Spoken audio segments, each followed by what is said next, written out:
feel tension between protecting my heart versus fully opening it. And I don't know if vulnerability is a weakness or actually the true strength of love. But I do know that betrayal often hurts most when it comes from people that we love.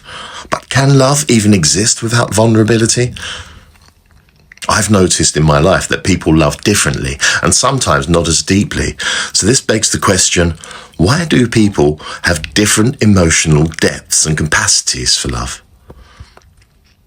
Upbringing and experiences surely shape how someone expresses love. Intensity of love versus consistency of love, this varies, and people can generally care deeply but express it very differently.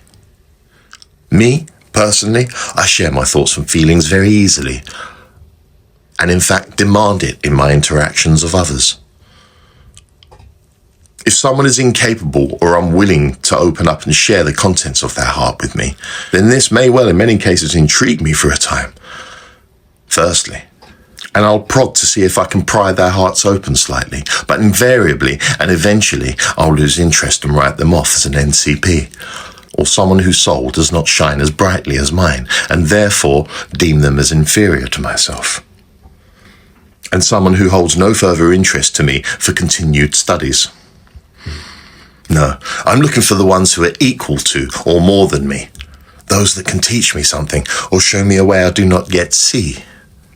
I digress. Anyway, love. Let me continue. Painful experiences often deepen our understanding of love. As I said, betrayal from loved ones often hurts more than from strangers, and betrayal can actually change the way that we trust and love again.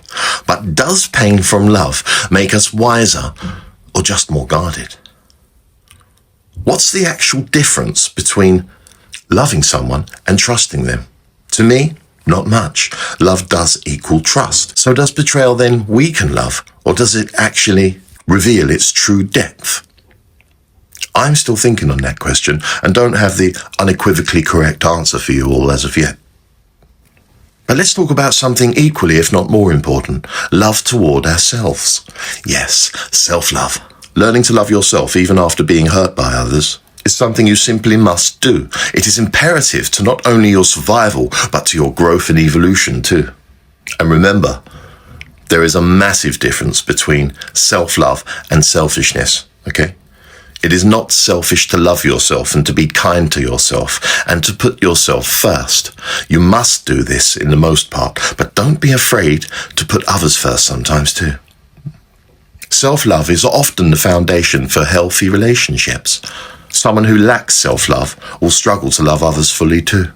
I feel that I personally love very deeply, and that itself is a gift, but I am wise enough to realize that this can also be a burden too. Why do some people guard their hearts while others seem to dive so deeply and freely into love? Do the ones that guard do so solely through being hurt before, or do they naturally gravitate towards this compulsion genetically? Does the depth of love that one displays increase the risk of pain, but also the potential beauty? And if so, is it better to love deeply and risk pain, or love safely and never fully experience it? I think I can safely say that I now know the answer to that question, and I'm sure you all now know me well enough to guess what that answer is too. But love isn't only romantic. No, you can have love between friends, love within families, compassion for strangers and humanity, and spiritual or universal love too. Yes. Some philosophers even argue that love is actually a skill which requires practice and not just a feeling, which is an interesting notion that I understand completely, yet somehow feel dilutes the raw energy and emotion of love.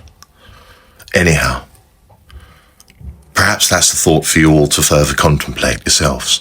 But for now, I'm going to leave you all with this final thought to contemplate. Love is the most powerful energy because it gives another person the ability to hurt you. Yet, we still choose to give it. Have a great day.